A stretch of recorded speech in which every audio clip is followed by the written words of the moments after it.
So si Kristo, based sa iyang paghigugma, ay mo makita ang iyang kamatayon dito sa cross. It is not just an expression, pa yung makita niya. It's not an expression of his emotion, but sa kanang kasulti, kundili pag-secure sa ato ang kaluwasan.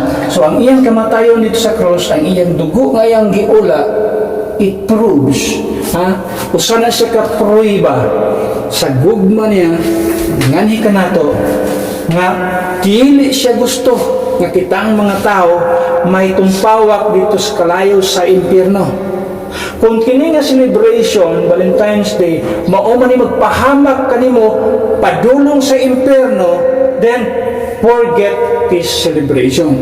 Adto ta motutok sa unsay gihimo ni Kristo nga tinud-anay nga gugma nga ang tinud-anay nga gugma kaya mo sakripisyo, kaya mo serbisyo, and in fact kaya ihatag ang kinabuhi, labi na ang iyang tugo nga iyang giula, aron lang ang tao maluwas niya gikan sa pagka-impyerno. So ang kamatayon ni Kristo, ang dugo nga iyang gihatag, pruiba sa tinud-anay nga gugma, aron ang tao makabaton sa kaluwasan sa iyang kalag.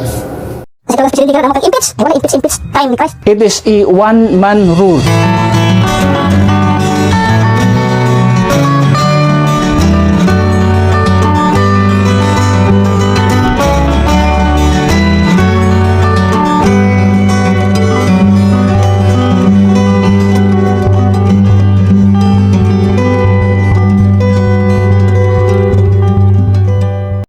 Okay, 1 Thessalonians 5, verse number 21. Ako ang masahon din sundi sa imong mata. The Bible says, prove all things, hold fast that which is good. Ang Ginoo magapanalangin sa iyang pulong. Anything na to ang madunggan, makita, o gitudlo, we have to prove kung kana siya biblical and dispensational nga teaching. So according sa Bible, atong ibasa, prove all things. Kung sa diyang imong ma-prove nga biblical ng usa ka butang atong nadunggan o gitudlo sa tao, then hold fast that which is good.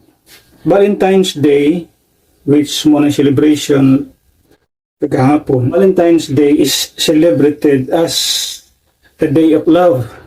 Munay nagi-promote o gipa-dagan nga narrative. It is a day of love. Yet much of what the world promotes is driven by desire, specifically fleshly desire rather than devotion. As believers, we must ask not what culture celebrates but what Christ commands.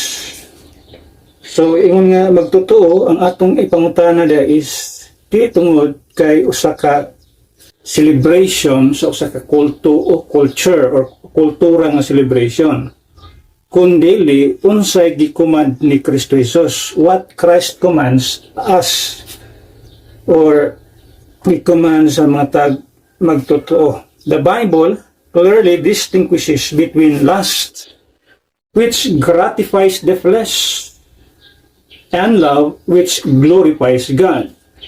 So sa ato ang gito pagkatunan the truth about Valentine's Day. Love or lust?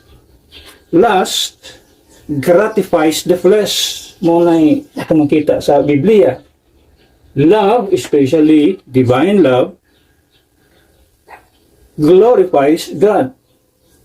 So ato tan-aw ni siya, ato siyang balansihon kung kining celebration gi-celebrate sa kalibutan, tinuod bagid ni siya nga celebration sa love or celebration sa gitawag o lust.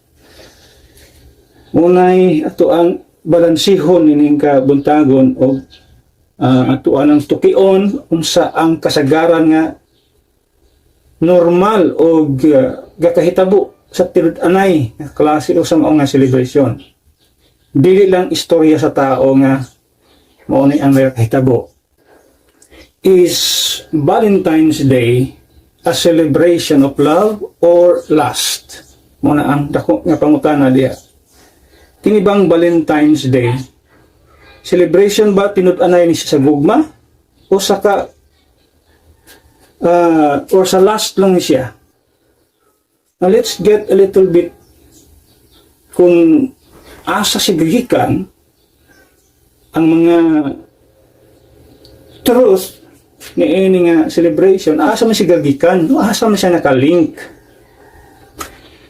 Valentine's Day is strongly linked to the ancient Roman pagan festival of Lupercalia. So, ang moong celebration di ay ang pinaka-origin ani usa siya ka Roman pagan nga festival. Ang tawag nila nila is Lupercalia. Held from February 13 to 15. So muna ang yung original nga klase sa celebration, which honored fertility and sensuality. So sa mga wording pala nga itong makita din murag di na maayo. Pope Gelasius I reportedly replaced this ritualistic festival with gitawag nilang Saint Valentine or Saint Valentine's Day in the late 5th century to Christianize the mid-February celebration. So muna siya ang kamatuoran. So, ang unang-una ini si Valentine, pat namatay ni siya, although it is a pre-Roman Catholic Church, ang iyang life, iyang biography, so before sa 300 AD, na siya, nag-exist na siya. So, sa diyang namatay siya, ang iyang kamatayon, gitawag siya martyr daw, pero we don't know unsa nga kausa siya anong namatay siya, pero as i-declare nila nga martyr siya. So I don't know yang unsa nga kausa, unsa nga cause anong namatay siya, but the Catholic Church ikuha ang iyang kinabuhi o ang iyang kamatayon gi-celebrate siya, gihimo siya ng celebration as para kining Lupercalia, pagan siya nga practice, i-mix siya sa Kristyanismo o Katolisismo nga practice. So naging February 14 o ang kinabuhi ni Valentine mao'y gihimo nga kahulip, but in reality gikan siya sa Roman pagan festival nga gitawag og Lupercalia. So ang mao nga festival to honor fertility and sensuality. So to make sound as Christian, gihimo nilang combine nila ang kinabuhi ni Valentine, na ang iyang kamatayon o gi-celebrate nila as now gitawag siya Valentine's Day. So mo na kamatuoran diha, but there's no such thing as connected siya sa Biblia. There is no such thing as Bible authority nga kini nga kana nga adlaw sa mga kasing-kasing. There's no such thing as that. So na ito makita din ha. Now, let's look at the content. Kaning pinaka, unsa ginahitabo sa ground na ining mao nga klase sa celebration. So doon natin tan-aw ining kabuntagon, mga kamatuoran ni siya nga makita. In reality, nagakahitabo sa tinud-anay sa maong nga klase sa celebration. So, number one atong nakita din the source. Okay, the source. Kung imong tanawon din either flesh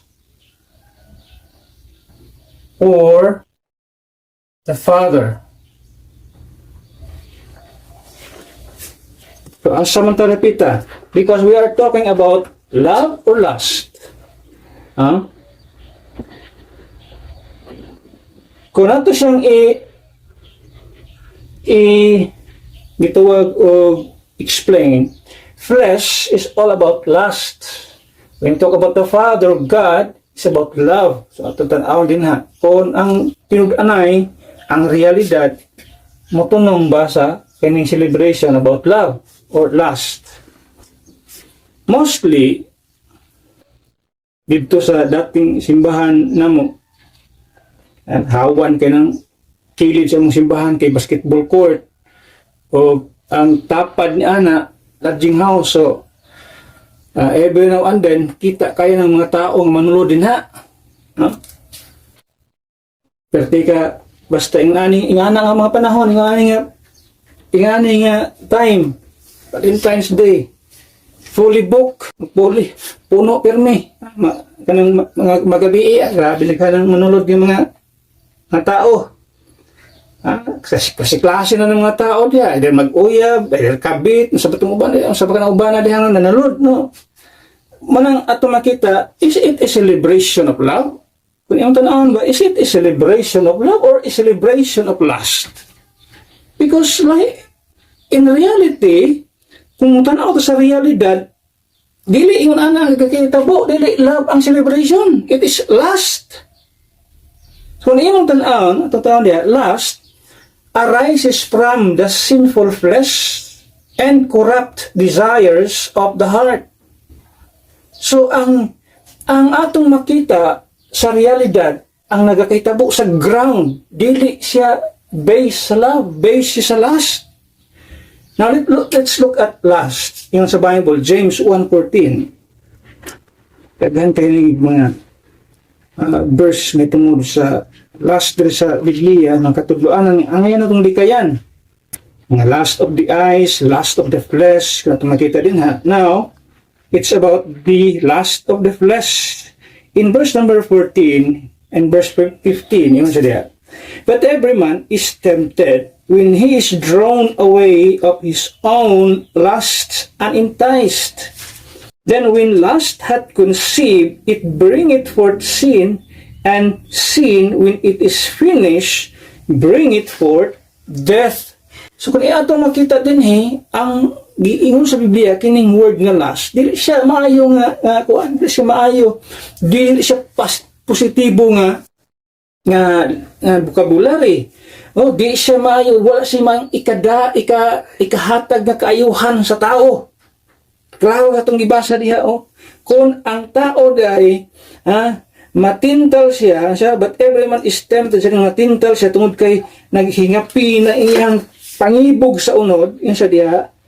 Unya ma-entice siya, unya yun siya diha ang lust mag-conceive, magdala siya kasalanan. So kung imong tanawon, mo siya imrag iyawi nga ang tao mapunta sa kasalanan. And look at those people nga na-involved nila nga mga panahon. Kinsa man ang mga tawanan diha, most of the time nga ang mga tao na diha, mga unmarried people. Dili mga minyo na diha. O mga minyo man lahi pud ang gidala nga di pud ang asawa ang gidala diha ay dahil siguro kapit o sa ring gibutang gidala diha mo na realidad sa ground. So kung imong tan-awon, di siya celebration sa love, celebration siya sa lust. Mga pangibog siya sa unod. Kaya mo na gakahitabo. And we know, unmarried couple, anya ng mga butang manulod niya ng mga anang lodging house diya, o sa pananguban diyang term nila. Dili siya godly. Dili siya Diyos noon nga klase sa practice. Yawan-on siya nga klase sa practice. Because that is already seen sa usa ka sa unmarried people means fornication. So kung imo tan-awon diha, it's not about love, it's about lust. Ato na makita on niya sa sunod. Now, kung sa ang love, kung ang lust arises from the sinful flesh, now ang source niya na kining lust tungod sa unod, ang love originates from God, the Father. Ato makita din ha. For God is love. 1 John 4:7. 1 John 4 verse 7 and 8. Yan siya. Beloved, let us love one another, for love is of God, and everyone that loveth is born of God, and knoweth God. Verse 8, he that loveth not, knoweth not God, for God is love. So kung atong tan-awon sa Biblia, ang tunod-anay nga gugma, nag-originates, or nag-originate siya gikan sa Dios. Love originates from God. For God is love. Mao ni ang tinud-anay nga gugma. Ang tinud-anay nga gugma, dili mo daot og usa ka kinabuhi sa tao. Ang tinud-anay nga gugma, dili mo daot og usa ka pamilya. Ang kaibog sa unod mo daot sa pamilya. Pila na ka pamilya na nangabungkag tungod sa kaibog sa unod sa tao. Ha? Manang atong makita din kung kana siya tinud-anay na siyang celebration sa gugma, walay tao madaot ana. Walay mga kinabuhi nga mabiktima niya na. Dili unta daghang mga bata nga mga tao karon nga say walay amahan. Ano man na? Tungod ani mga klase sa celebration ang pag-promote ba? Promoting worldly lust, promoting sa mga sinful acts. Muna pindighan ng mga kabataan na tao, away amahan, amahan pero wagi na tao man nga biktima aning tungod aning klase sa mga klase sa celebration. Pero ang tunod na nga gugma ato na makita nga kini siya gikan sa Dios, kay ang Dios gugma ingon sa Biblia. Valentine's Day often stirs the flesh, but biblical love flows from fellowship with the Father. Muna tinuod diha. Kining itong Valentine's Day, ang gina-steers up nini, it steers up the flesh. Ang pagaan na pag-ayawan ni ang unod nun. Ang mga unod nun nga pagbati sa tao. Instead, nga kining gugma sa Dios, mauuntay pasulabi sa tao, pero dili yun ana.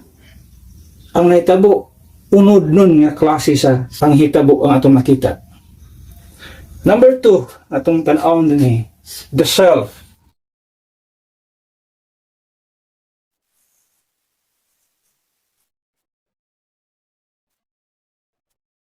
Now, how about sa kinabuhi ni sa tao? It's more on taking or tenderness.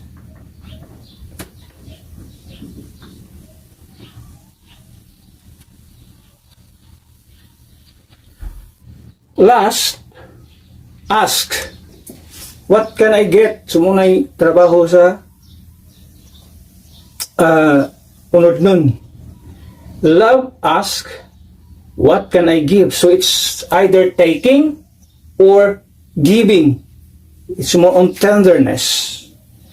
So kung yung tan-awon, ang makaluluoy lang yun din ani nga klase sa celebration, ang mga kababaihan. So pa ni mga kababaihan, mga nawad-an og kabuot, mga mabuntis na lang. Pag-abot sa panahon, di na ilimot na sa lalaki. Sabi ng mga daghang mga bukoy-bukoy ng mga tao. Ang alaot dia. Ang mga babae in town. Kining mga lalaki, most of the time ato makita diha, what can I get? More on lust. Kay ang lust, unsay iyang makuha? Ang sa gugma, ang tinudunay nga iya sa gugma, unsay iyang mahatag? That's reality sa Biblia. Imo nang makita. Worldly love consumes, godly love considers. Kung atong tan-awon in the book of Philippians chapter 2, Philippians chapter 2, verse number 3 and 4. It says, fulfill ye my joy, that ye be like-minded, having the same love, being of one accord, of one mind. Let nothing be done through strife or vainglory, but in lowliness of mind, let each esteem other better than themselves. Nang siya diya, sa verse 4, look not every man on his own things, but every man also in the things of others. So ang tinudanan nga gugma, dili siya selfish. Ang tinudanan nga gugma dahil unsay iyang mahatag, dili unsay iyang makuha. And most of the time, kini nga klase celebration, ang gihuna-huna sa tao, unsay iyang makuha. Awitan ng mga babae, pangdalo na sa lodging house, pertiluya. Pag makuha na, diya, lang, murag, bitin nga ng nuno. Muna'y pait kayo. Pero ang realidad, ang tinud-anay, ang gugma unta, kung ang gugma unta, dili yung nana, unsay ang mahatag. Kung imong tan-awon sa Biblia, pwede ka nga muhatag ng walay gugma, pero di ka pwedeng may gugma ng walay paghatag. Pero muhatag ta, dili tungod kay na in celebration sa aning adlaw, dili wa ta nagapil-apil ana. We as Christians, we don't participate in klase sa celebration. We know that. We always follow unsay gisulti sa Biblia. Mupita na sa tuang text, prove all things. Kung kana siya tinud-anay, kung kana siya biblical, dispensational, then go for it. Pero kung nakita na mo nga unbiblical, paganistic in practice, demonic in sa dagway pa lang, dinimonyo na, yawan o na, ayaw na diya, abstain. If that appearance, kung yung makita diya is evil, don't participate. So, di na ito makitaan ang kalahian ining duha. Kining lust, unsay iyang makuha. Kining love, unsay iyang mahatag. That's the difference. So, if, especially sa mga kababaihan, makadungo ka sa ato ang online podcast, have a common sense. Kabalo na ka nga na gustong kuhaon sa imuha ang sa kalalaki, nagkuhan pa jud ka, naginanghag pa jud ka, ikaw ang alaot diyan. Number 3, the standard.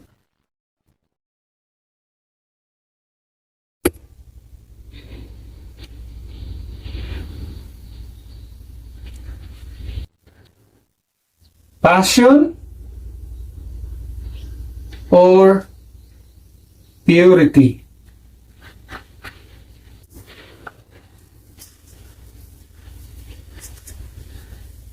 In this practice ato makita na siya standard. Passion or purity. Lust ignores holiness and pushes boundaries. Ang kaibog sa unod, gina-ignore ang holiness, which kung imong tan-aw nini, ano nga klase sa celebration, they ignore kaning gitawag sa Biblia nga holiness. Ang nato sa Matthew chapter 5, verse number 28. It says, "But I say unto you that whosoever looketh on a woman to lust," ingon ang pulong sa Ginoo, "after her, hath committed adultery with her already in his heart." Kanya imagine, tan-aw pa lang gani sa tao, sa pananaw pa lang sa tao, pwede na ang tao makakumitar o adultery. Sa pananaw pa lang, to lust after a woman, at makita diha, a man committed adultery. How much more sa realidad nga nahitabo sa ground? Kung sa pananaw pa lang daan, pwede na ang tao makakumitar o kasalanan, how much more kung gihimo sa mga kataganang tao? Ang pag-ignore sa pagkabalaan. Walay pagkabalaan sa mga young people or sa kitang unmarried couple nga mag-practice sa mga himo sa gituwag og mga married couple at makita na that is ignoring holiness.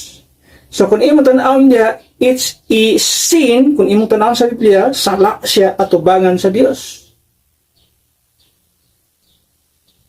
But let's look at love.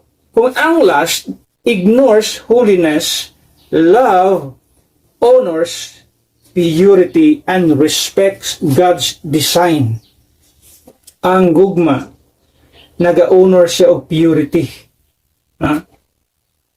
Naga-honor siya og pagkabalaan. Hindi mo tanong diha. Unya, gina-respect ang design, ang disenyo sa Diyos. 1 Thessalonians 4, 3, and 5. 1 Thessalonians chapter 4, verse 3 to 5 says, "For this is the will of God, even your sanctification, that ye should abstain from fornication." Muna itong isutan ganyan sa mga unmarried couple. Ngayon sa diya, that's fornication. Basta unmarried is fornication. Pag between married to married nga kaning gito kabit-kabit means adultery. That every one of you should know how to possess his vessel in sanctification and honor, not in the lust of concupiscence, even as the Gentiles which know not God. So kung atong tanawon din ang paghigugma, ang gugma tumagita din naga-honor siya of purity or nag-honor siya sa itong holiness. Nagrespeto siya sa disenyo sa Diyos. True love never leads someone into sin. Ang tinud-anay nga gugma, dili mo dala sa usa ka tawo ngadto sa kasalanan, muna kamatuoran sa Biblia. Pero kung ang usa ka tawo dalon ka ngadto sa kasalanan, dili siya tinud-anay nga gugma. No. If that celebration would bring a person to sin, so this celebration is demonic, satanic in nature. Tanawa sa ground, Valentine's Day, tanawa sa ground. Kung ang realidad diha, ang tao diha, ang mga tao nga involved diha, kasagaran sa mga tao nag-practice diha, mulid ba into sanctification, mulid ba into holiness, di ba ang pag-lead diha, makanunay siya, makita to, mulid siya ngadto sa kasalanan. So therefore, this celebration is satanic, demonic in nature. Nagpropagate siya sa mga tao na mag-rebelde sa Ginoo. Muna'y kamatuoran din na, this is not a celebration of love. This is a celebration of lust. That's reality. A celebration of love, kung imong tan-awon sa Biblia, kining kamatayon ni Kristo sa krus sa Kalbaryo.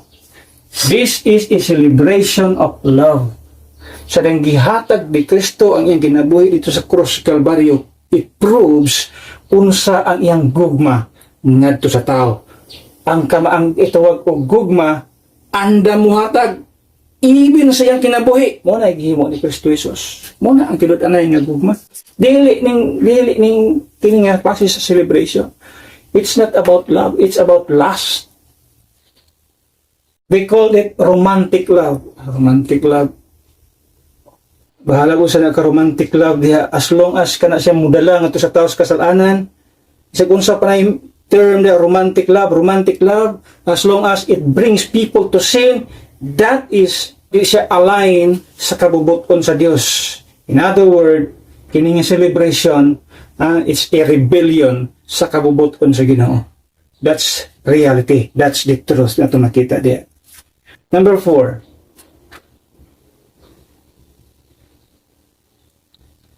The satisfaction.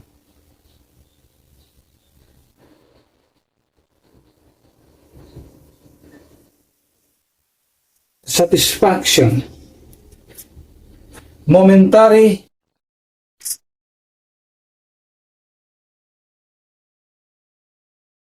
or meaningful.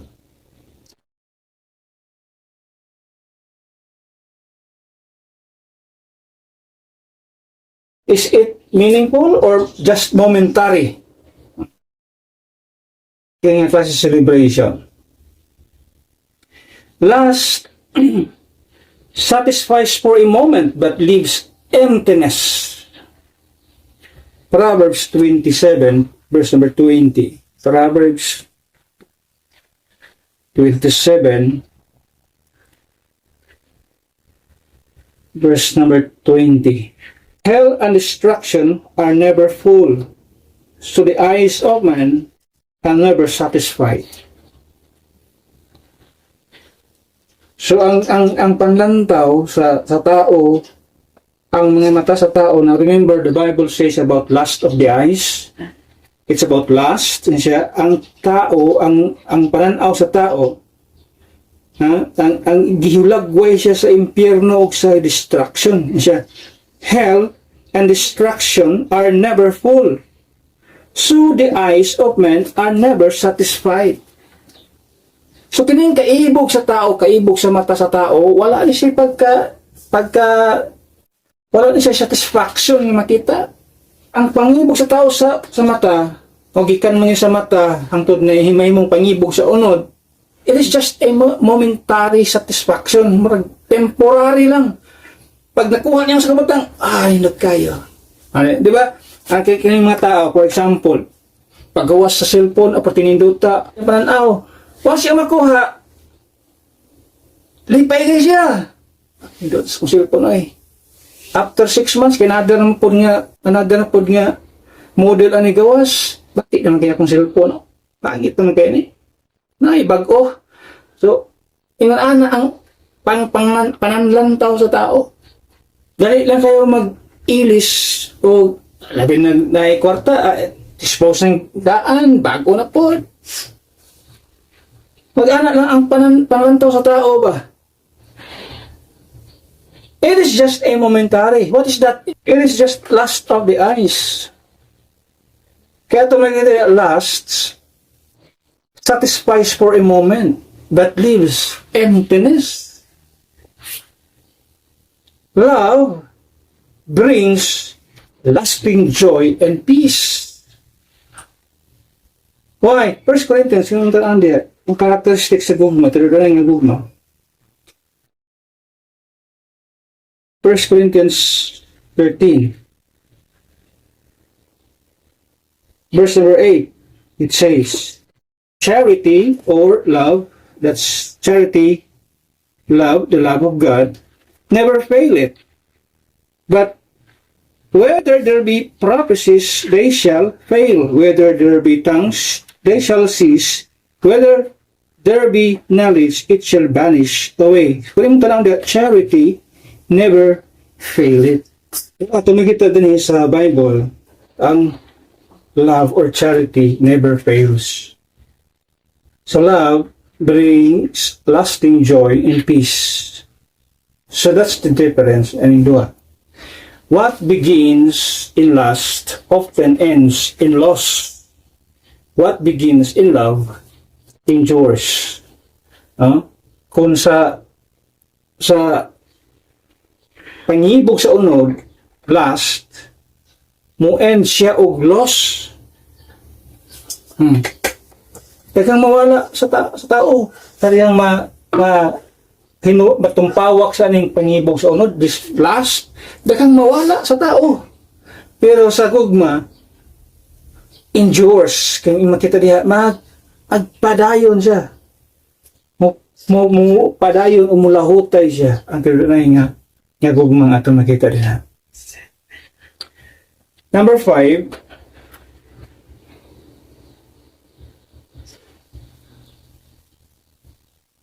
the sacrifice.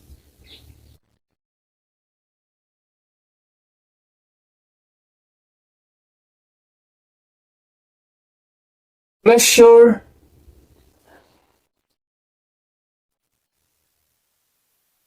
or the price.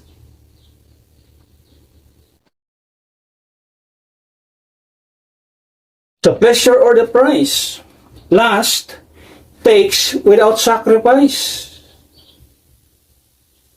But sa love, at makita din na, love gives even when it costs.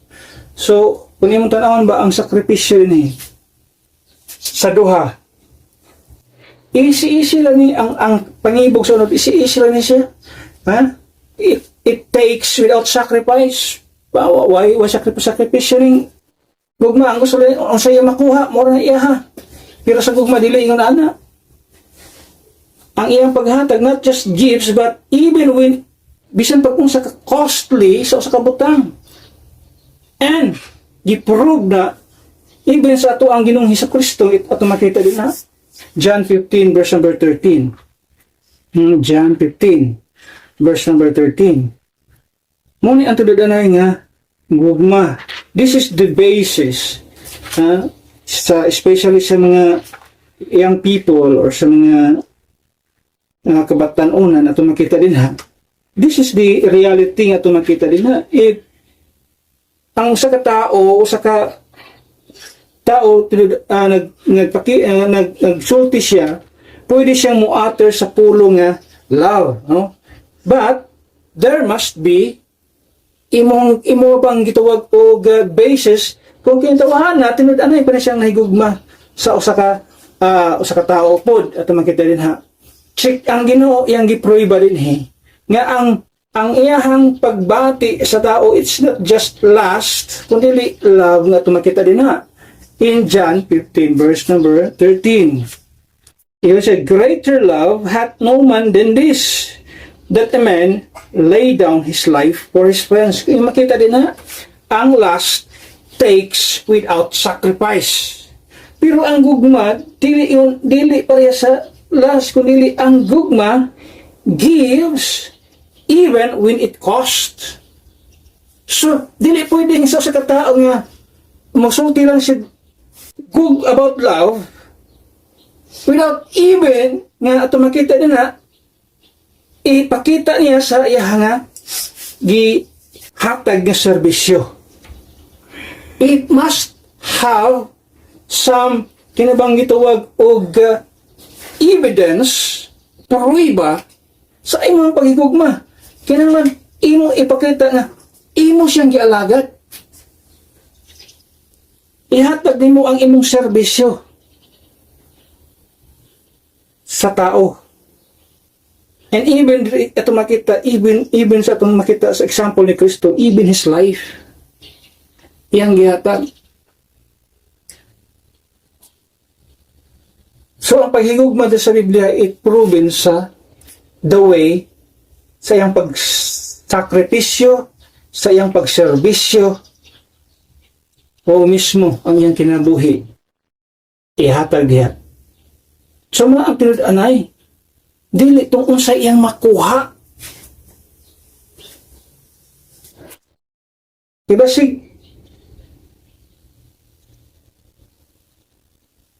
mo man yung kasagaran din atong nakita ang problema why discernment ang tao ba di naka-discern if that is really love or lust. Kay mga tao, ang tao promote o ga-propose, ga-hisgot about love, pero may prueba nga, tumakita nga, tinuod na siya. Kung dili ang iyang panguna-una is unsay iyang makuha sa mong tao, mura na iya tumakitaan niya. So if that's the case, that is not love, that is lust. So there's a thin line between love and lust. Mura dapat i-discern sa tao, tumong ay tawanan ni, sa may iyang tinuhaan ang tawanan ni. Most of the times, kini siya para sa mga young people na klase sa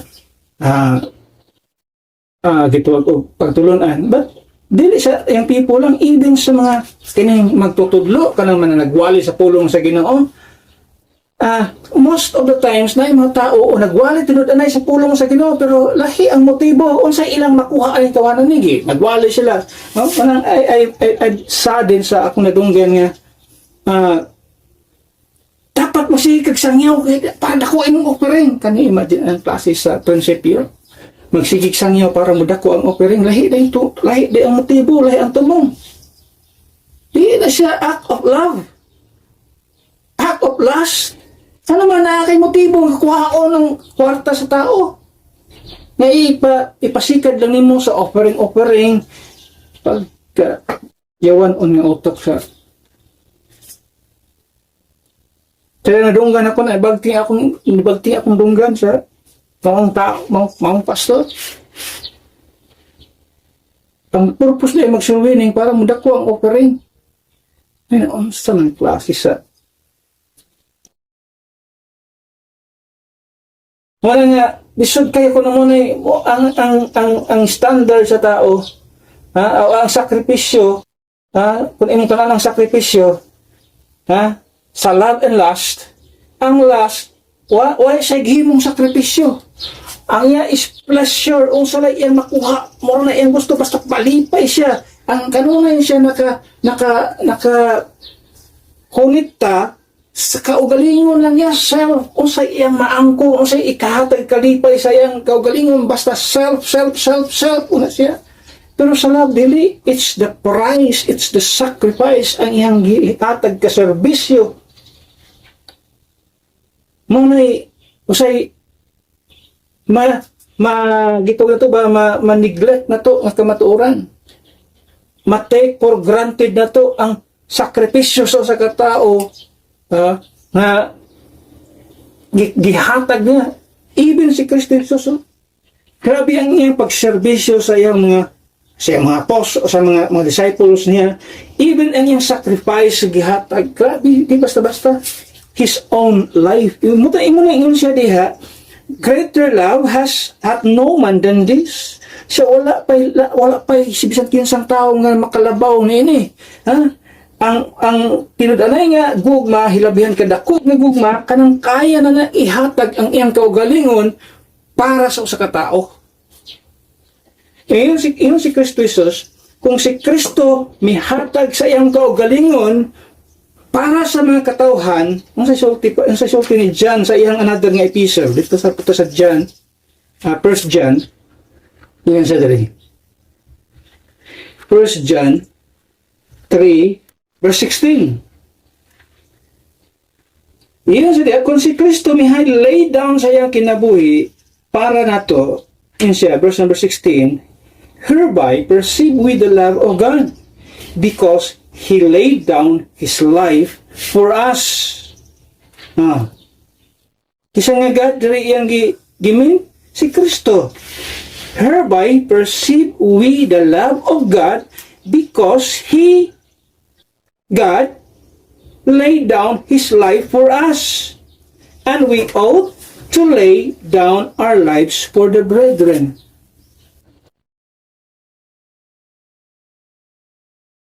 Ay mo lang nato na kung naback up ang gugma sa Diyos sa tuwang ginabuhi.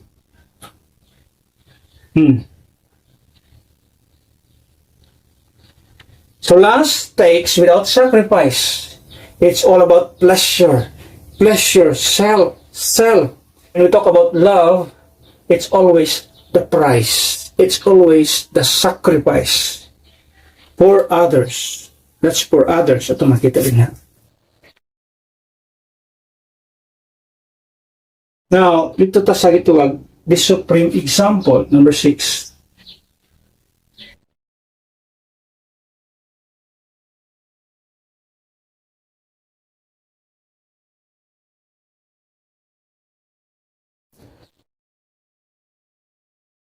Culture or Christ?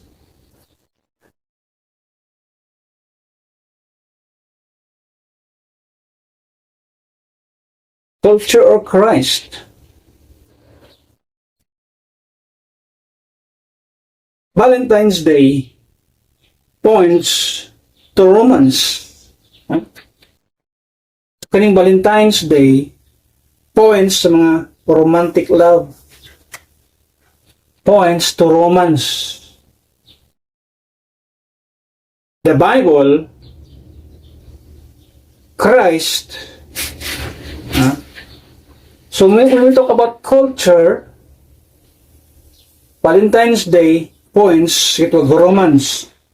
When we talk about love, Christ points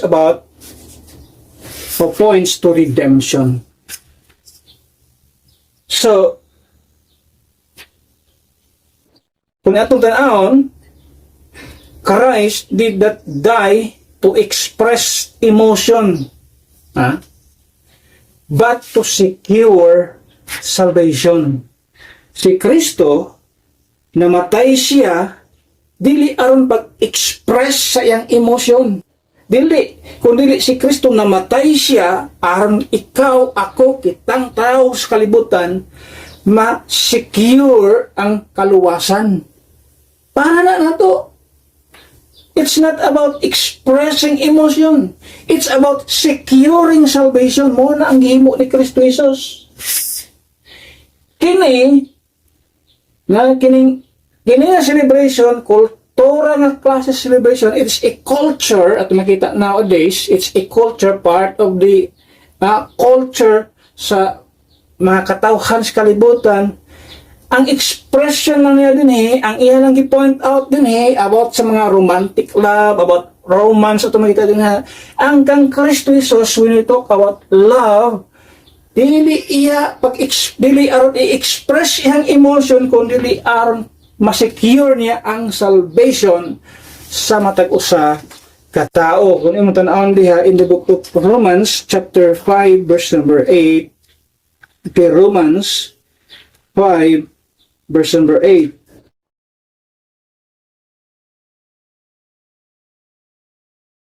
The Bible says,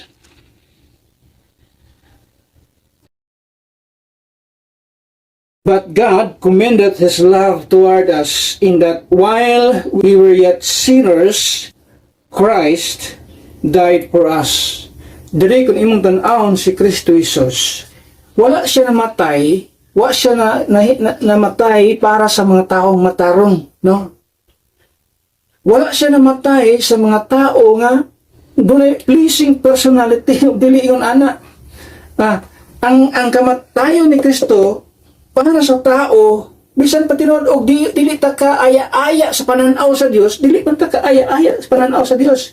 Diba, most day sa mga tao, sa mga malls, mga tindahan, ang ilang pangitaon sa mga tindera diha, mga cashier diha, katong mga pleasing personality, katong mga dagway ba nga madanis mga customer. Tamot lang, pertalag sa makasunod yung mga tao diha nga, we know that beauty is in the eye of the beholder. Pero kung natong tanawin nga ang kamatayon ni Kristo dili pinabase.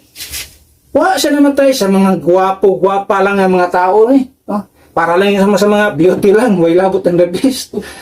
Dili ang kamatayon ni Kristo dili pinili lang sa mga tao nga nakapabor sa dagway ba, dili yun ana. Kaya sa pananaw sa Dios, whether na kay favor sa in terms sa beauty o wa kay favor in terms sa beauty, dili na siya nagmatter sa Ginoo.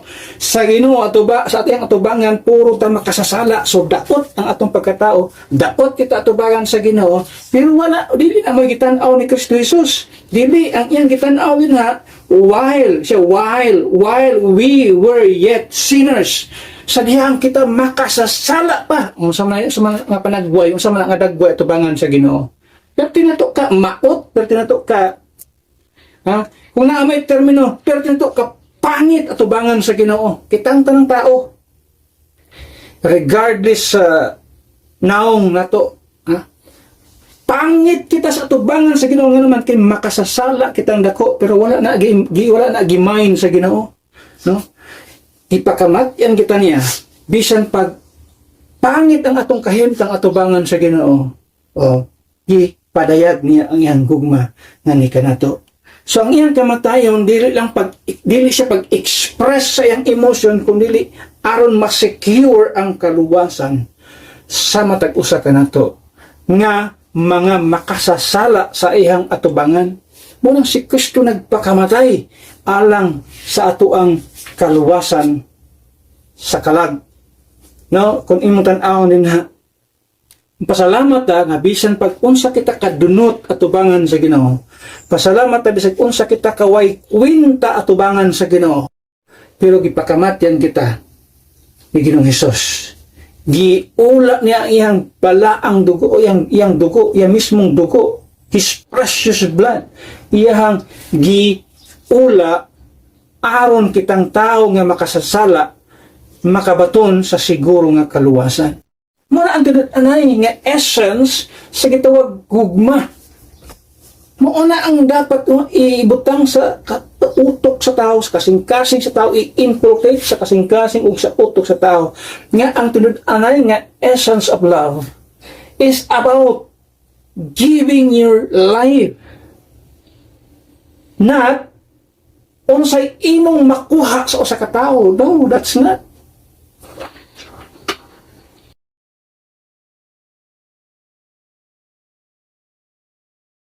Sa conclusion na tumakita din, Valentine's Day, ask, how do you feel?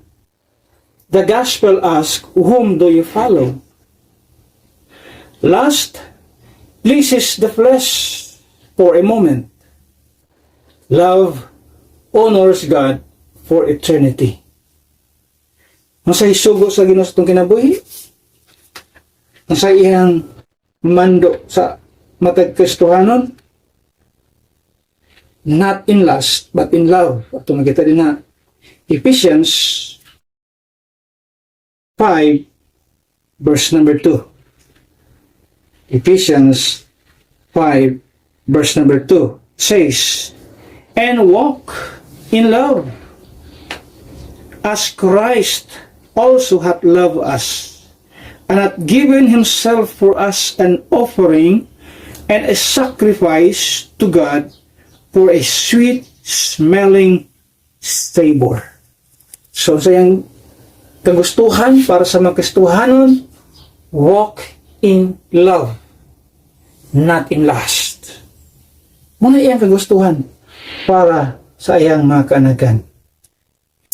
If your understanding of love has been shaped by culture, Christ invites you to know true love.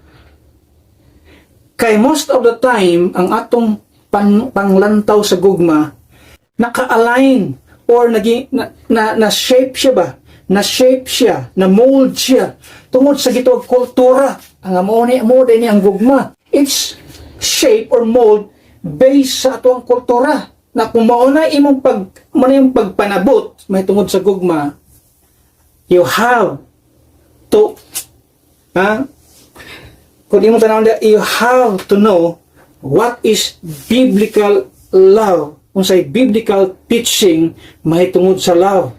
Dili tong unsay gihatag nimo nga kahibalo o kining pagpanabot nimo sa gitawag gugma based lang sa gitawag kultura. Dili ing ana, kung dili based sa unsay gipakita ni Kristo nga example. Kung ang atong example karon based sa kultura, ang dapat atong sundon nga example na itong makita diya kang Kristo Jesus. Forgiveness, kung imo tanan diha ang example ni Kristo Jesus may tungod sa gugma, about sa itong tinud-anay nga gugma, forgiveness through His blood, and transformation through His grace. Atong makita din ha. Katong gibasa, sumpay kagayin na, 1 John 4, verse number 10, Genesis 7 and 8. Pero atong tanawon sa verse number 10, ingon ang pulong sa Ginoo din ha. 1 John 4, verse number 10. Isa, herein is love, not that we love God, but that He loved us and sent His Son to be the propitiation for our sins.